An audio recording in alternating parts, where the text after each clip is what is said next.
Hi ಕನ್ನಡದ YouTube ಚಾನಲ್ಗೆಲ್ಲ ವಿದ್ಯಾರ್ಥಿನಿಯರಿಗೆ ಸ್ವಾಗತನ ಕೂಡ ತಿಳಿಸ್ತಾ ಈ ಬಾರಿ SSLC ಮತ್ತು ಸೆಕೆಂಡ್ PUC ವಾರ್ಷಿಕ ಪರೀಕ್ಷೆ 2026 ಫೆಬ್ರವರಿ ಮತ್ತು ಮಾರ್ಚ್ ಹಾಗೂ ಈ ಒಂದು ಏಪ್ರಿಲ್ ತಿಂಗಳುಗಳಲ್ಲಿ ನಿಗದಿ ಆಗಿರುವಂಥದ್ದು SSLC ವಿದ್ಯಾರ್ಥಿಗಳಿಗೆ ದ್ವಿತೀಯ PUC ವಿದ್ಯಾರ್ಥಿಗಳಿಗೆ ಬಹುತೇಕವಾಗಿ ಮಾರ್ಚ್ ಮತ್ತು ಏಪ್ರಿಲ್ ತಿಂಗಳಲ್ಲಿ ಪರೀಕ್ಷೆಗಳು ನಡೀತಾ ಇದ್ದು ಸೊ ಮೊಬೈಲ್ ಇದ್ದರೆ ಸಾಕು ಈ ಒಂದು ಸೌಲಭ್ಯಗಳನ್ನು ಶಿಕ್ಷಣ ಇಲಾಖೆ ಕಡೆಯಿಂದ ಕೊಟ್ಟಿರೋದನ್ನು ಬಳಸ್ಕೋಬೋದಾಗಿರುವಂಥದ್ದು.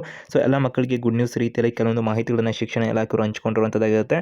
ಏನು ಮಾಹಿತಿನ ಕೊಟ್ಟಿದ್ದಾರೆ, ಸೊ ಯಾರಿಗೆ ಸಹಕಾರಿಯಾಗುತ್ತೆ, ಸೊ ಏನು ಇದು ಕಂಪ್ಲೀಟ್ ಮಾಹಿತಿಗಳು ವಿಡಿಯೋದಲ್ಲಿ ತಿಳ್ಕೊಂತಾರೆ. ಹೆಚ್ಚುವರಿ ಅಪ್ಡೇಟ್ಸ್ ಇನ್ಫಾರ್ಮೇಷನ್ ಮಾಹಿತಿಗಾಗಿ ಕನ್ನಡ ಯೂಟ್ಯೂಬ್ ಚಾನಲ್ಗೆ ಸಬ್ಸ್ಕ್ರೈಬ್ ಆಗದ ಹೊಸದಾಗಿ ವಿಡಿಯೋ ನೋಡ್ತಿದ್ದೀವಿ ಅಂತಕ್ಕಂಥ ಮಕ್ಕಳು SSLC ಅವರಾಗಿರ್ಬೋದು, PUC ಅವರಾಗಿರ್ಬೋದು, ವಾರ್ಷಿಕ ಪರೀಕ್ಷೆಗಳು 1 ಆಗಿರ್ಬೋದು, 2 ಆಗಿರ್ಬೋದು, 3 ಆಗಿರ್ಬೋದು, ರಿಸಲ್ಟ್ಗಳಾಗಿರ್ಬೋದು, ಇತರ ಪ್ರಿಪರೇಟರಿ ಎಕ್ಸಾಮ್ ಆಗಿರ್ಬೋದು, ಎಲ್ಲ ಅಪ್ಡೇಟ್ಸ್ ಇನ್ಫಾರ್ಮೇಷನ್ ಮಾಹಿತಿಗಾಗಿ ಕನ್ನಡ ಯೂಟ್ಯೂಬ್ ಚಾನಲ್ಗೆ ಈಗಲೇ ಸಬ್ಸ್ಕ್ರೈಬ್ ಆಗಿ ಬೆಲ್ ಐಕಾನ್ ಕೂಡ ಕ್ಲಿಕ್ ಮಾಡಿ ಉಚಿತವಾಗಿ ಮಾಹಿತಿಗಳನ್ನು ಪಡ್ಕೊತಾ ಇರಬಹುದಾಗಿರುತ್ತೆ. ಬೇಗನೆ ಮಾಹಿತಿಗಳನ್ನು ಇಲಾಖೆ ಕಡೆಯಿಂದ ಬರುವಂಥ ಅಪ್ಡೇಟ್ಸ್ಗಳನ್ನು ಅಂತ ಹೇಳ್ತಾ, ಹಾಗೆ ಈ ಡಿಸ್ಕ್ರಿಪ್ಷನಲ್ಲಿ ಕನ್ನಡ ಅಫಿಷಿಯಲ್ ಒಂದು ವೆಬ್ಸೈಟ್ ಲಿಂಕ್ ಇರುವಂಥದ್ದಾಗಿರುತ್ತೆ. ಅಲ್ಲಿ ಆರ್ಟಿಕಲ್ನ ಮುಖಾಂತರ ಅಂದರೆ ಓದೋದ್ರ ಮುಖಾಂತರ ಹೆಚ್ಚುವರಿ ಅಪ್ಡೇಟ್ಸ್ ಇನ್ಫಾರ್ಮೇಷನ್ ಮಾಹಿತಿನ ನೀವು ಕ್ವಿಕ್ ಆಗಿ ಪಡ್ಕೊತಾ ಇರಬಹುದಾಗಿರುತ್ತೆ. ಈ ವಿಡಿಯೋ ನೋಡಿದ ನಂತರದಲ್ಲಿ ವಿಸಿಟ್ ಮಾಡಿ ವೀಕ್ಷಣೆ ಮಾಡಬಹುದಾಗಿರುತ್ತೆ ಅಂತ ಕೂಡ ತಿಳಿಸ್ತಾ, ಅದು ಕೂಡ ಫ್ರೀ ಆಗಿನೇ ಇರುತ್ತೆ. ಹಾಗೆ ಈ ಡಿಸ್ಕ್ರಿಪ್ಷನಲ್ಲಿ ಕನ್ನಡದ ಅಫಿಷಿಯಲ್ ಒಂದು ಟೆಲಿಗ್ರಾಮ್ ಗ್ರೂಪ್ ಕೂಡ ಇರುವಂಥದ್ದಾಗಿರುತ್ತೆ.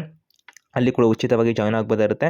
ಎಲ್ಲ ಅಪ್ಡೇಟ್ಸ್ ಇನ್ಫಾರ್ಮೇಷನ್ ಮಾಹಿತಿನ ಕ್ವಿಕ್ ಆಗಿ SSLC PUC ಎಕ್ಸಾಮ್ಗೆ ಸಂಬಂಧಪಟ್ಟಂತೆ, ರಿಸಲ್ಟ್ಗೆ ಸಂಬಂಧಪಟ್ಟಂತೆ ಎಲ್ಲ ಕ್ವಿಕ್ ಮಾಹಿತಿಗಳು ನಿಮಗೆ ಬೇಗನೆ ಸಿಗ್ತಾ ಇರುತ್ತೆ. ಎಲ್ಲದಕ್ಕಿಂತ ಮುಂಜಾನೆ ನೀವು ತಿಳ್ಕೊಂಡು ಎಲ್ಲರಿಗೂ ಕೂಡ ತಿಳಿಸ್ಬೋದಾಗಿರುತ್ತೆ ಅಂತ ಕೂಡ ತಿಳಿಸ್ತಾ, ಈ ವಿಡಿಯೋ ಡಿಸ್ಕ್ರಿಪ್ಷನಲ್ಲಿ ಲಿಂಕ್ ಕೂಡ ಇರುತ್ತೆ. ವಿಡಿಯೋ ನೋಡಿದ ನಂತರ ವೀಕ್ಷಣೆ ಕೂಡ ಮಾಡಿ ಅಂತ ಹೇಳ್ತಾ ಒಂದೊಂದಾಗಿ ಅಪ್ಡೇಟ್ಸನ್ನು ತಿಳ್ಕೊಳ್ತಾ ಬರೋಣ. ವಿಡಿಯೋ ನಿಮಗೆ ಇಷ್ಟ ಆಗ್ತಿರೋ ವಿಡಿಯೋ ಲೈಕ್ ಕೂಡ ಮಾಡೋದ್ರ ಮುಖಾಂತರ ಸೂಚನೆ ಕೊಡಬಹುದಾಗಿರುತ್ತೆ ಹೆಚ್ಚುವರಿ ಮಾಹಿತಿಗಳನ್ನು ಕೊಡೋದಕ್ಕೆ ಅಂತ ಹೇಳ್ತಾ.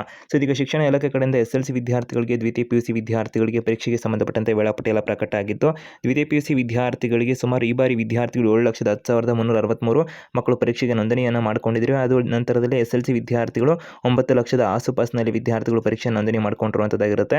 ಸೊ ಈ ಒಂದು ವಿದ್ಯಾರ್ಥಿಗಳಿಗೆ ಸಂಬಂಧಪಟ್ಟಂತೆ ಪರೀಕ್ಷೆಗಳನ್ನು ಫೆಬ್ರವರಿ 28ರಿಂದ ಸೆಕೆಂಡ್ PUC ವಿದ್ಯಾರ್ಥಿಗಳಿಗೆ ಮಾರ್ಚ್ 17ರ ತನಕ ಪರೀಕ್ಷೆಗಳು ನಿಗದಿಯಾಗಿದ್ದರೆ, SSLC ವಿದ್ಯಾರ್ಥಿಗಳಿಗೆ ಮಾರ್ಚ್ 18ನೇ ತಾರೀಕಿನಿಂದ ಈ ಒಂದು ಪರೀಕ್ಷೆಗಳನ್ನು ನಿಗದಿ ಮಾಡಿರುವಂಥದ್ದಾಗಿರುತ್ತೆ. ಮಾರ್ಚ್ 18ನೇ ತಾರೀಕಿನಿಂದ ವಿದ್ಯಾರ್ಥಿಗಳಿಗೆ ಏಪ್ರಿಲ್ ತಿಂಗಳ 2ನೇ ತಾರೀಕು 2024ರ ತನಕ 2026 ತನಕ ಈ ಒಂದು ಪರೀಕ್ಷೆಗಳನ್ನು ನಿಗದಿಯಾಗಿರುವಂಥದ್ದು. ಇದಕ್ಕೆ ಸಂಬಂಧಪಟ್ಟಂತೆ ವಿದ್ಯಾರ್ಥಿಗಳಲ್ಲಿ ಬರ್ತಕ್ಕಂಥ ಒಂದು ಗೊಂದಲಗಳಾಗಿರ್ಬೋದು, ಆತಂಕಗಳಾಗಿರ್ಬೋದು. ಸೊ ಒಂದು ಸಾಮಾನ್ಯವಾಗಿ ಬೋರ್ಡ್ ಪರೀಕ್ಷೆಗಳು ಅಂದಾಗ ಒಂದು ಹಲವಾರು ರೀತಿಯಾದಂಥ ಒಂದು ಪರೀಕ್ಷಾ ಒತ್ತಡಗಳಾಗಿರ್ಬೋದು, ಯಾವ ಥರ ಒಂದು ಓದಬೇಕು, ಯಾವ ಥರ ಒಂದು ಪ್ರಿಪರೇಷನ್ ಮಾಡಬೇಕು, ಯಾವ ಥರ ಒಂದು ಪಾಸ್ ಆಗುವಂಥದ್ದಾಗಿರ್ಬೋದು, ಪಾಸಿಂಗ್ ಮಾರ್ಕ್ಸ್ನ ಹತ್ತಿರ ಇರತಕ್ಕಂಥ ವಿದ್ಯಾರ್ಥಿಗಳಿಗೆ ಅಥವಾ ಪಾಸ್ ಆಗಲಿಕ್ಕೆ ಕಷ್ಟಪಡ್ತಿರುವಂಥ ವಿದ್ಯಾರ್ಥಿಗಳಿಗೆ ಅಥವಾ ಅತಿ ಹೆಚ್ಚು ಅಂಕನ ಗಳಿಸಬೇಕು ಅಂತಕ್ಕಂಥ ಒಂದು ಮಕ್ಕಳಾಗಿರ್ಬೋದು, ಅವರಿಗೆ ಬರ್ತಕ್ಕಂಥ ಒತ್ತಡಗಳಾಗಿರ್ಬೋದು, ಯಾವ ರೀತಿ ಸ್ಕೋರ್ ಮಾಡಬೇಕು, ಯಾವ ರೀತಿ ನೆನ್ಪಿಟ್ಕೋಬೇಕು, ಮತ್ತು ಯಾವ ರೀತಿಯಾದಂಥ ಒಂದು ಮೂಲಗಳನ್ನು ಬಳಸಿಕೊಂಡು ಒಂದು ಸ್ಟಡಿನ ಮಾಡಬೇಕಿರುತ್ತೆ, ಮತ್ತು ಈ ಥರ ಒಂದು ಸಮಸ್ಯೆಗಳಾಗಿರ್ಬೋದು, ಗೊಂದಲಗಳು ಕೂಡ ಹರಿದಾಡ್ತಾ ಇರ್ತವೆ. ಆ ಸುದ್ದಿ ಈ ಸುದ್ದಿ ಅಂತ ಇದೆಲ್ಲದಕ್ಕೆ ಸಂಬಂಧಪಟ್ಟಂತೆ ಶಿಕ್ಷಣ ಇಲಾಖೆ ಕಡೆಯಿಂದ ಒಂದು ಬಿಗ್ ಮಾಹಿತಿಯನ್ನು ಕೊಟ್ಟಿದ್ದಾರೆ. ಮಕ್ಕಳಿಗೆ ಗುಡ್ ನ್ಯೂಸ್ ಅಂತ ಹೇಳ್ಬೋದಾಗಿರುವಂಥದ್ದು. ಸೊ ಅವರ ಬಳಿ ಮೊಬೈಲ್ ಇರ್ತಕ್ಕಂಥದ್ದು ಸಾಮಾನ್ಯವಾಗಿ ಬಹುತೇಕ ಒಂದು ಮಕ್ಕಳಲ್ಲಿ ಮೊಬೈಲ್ ಇರ್ತಕ್ಕಂಥದ್ದು ಅಂತ ಹೇಳ್ಬೋದು. ದ್ವಿತೀಯ PUC ಬಳಿ ಮಕ್ಕಳಂತೂ ಬಹುತೇಕರ ಮೊಬೈಲನ್ನು ಹೊಂದಿರ್ತಾರೆ, SSLC ವಿದ್ಯಾರ್ಥಿಗಳು ಕೂಡ. ಸೊ ಆ ಒಂದು ಮಕ್ಕಳಿಗೆ ಸಂಬಂಧಪಟ್ಟಂತೆ ಅಥವಾ ಮೊಬೈಲ್ ಇಲ್ಲ ಅಂದರೂ ಕೂಡ ಒಂದು ಪೋಷಕರ ಮೊಬೈಲ್ ಆಗಿರ್ಬೋದು, ಈ ಥರ ಒಂದು ಮೊಬೈಲನ್ನು ಬಳಸ್ಕೊಳ್ಳೋದ್ರ ಮುಖಾಂತರ ಕೂಡ ಅವರು ಒಂದು ಸೌಲಭ್ಯನ ಪಡ್ಕೋಬೋದಾಗಿರುತ್ತೆ. ಏನು ಸೌಲಭ್ಯ ಅಂತ ತಿಳಿಸುವಂತಿದ್ದಾರೆ, ಶಿಕ್ಷಣ ಇಲಾಖೆ ಕಡೆಯಿಂದ ವಿದ್ಯಾರ್ಥಿಗಳಿಗೆ SSLC ಮತ್ತು ಸೆಕೆಂಡ್ PUC ವಿದ್ಯಾರ್ಥಿಗಳಿಗೆ ಈ ಬಾರಿ ಪರೀಕ್ಷಾ ಒತ್ತಡವನ್ನು ಎದುರಿಸ್ತಿರ್ತಕ್ಕಂಥ ಮಕ್ಕಳಿಗೆ ಸಹಾಯ ಆಗಲಿ ಅಂತಕ್ಕಂಥ ನಿಟ್ಟಿನಲ್ಲಿ ಕರ್ನಾಟಕ ಶಾಲಾ ಪರೀಕ್ಷೆ ಮತ್ತು ಮೌಲ್ಯ ನಿರ್ಣಯ ಮಂಡಳಿ ಕಡೆಯಿಂದ ಸಹಾಯವಾಣಿಯನ್ನು ಆರಂಭಿಸೋದಕ್ಕೆ ಸಂಬಂಧಪಟ್ಟಂತೆ ಮಾಹಿತಿಯನ್ನು ಕೊಟ್ಟಿದ್ದಾರೆ.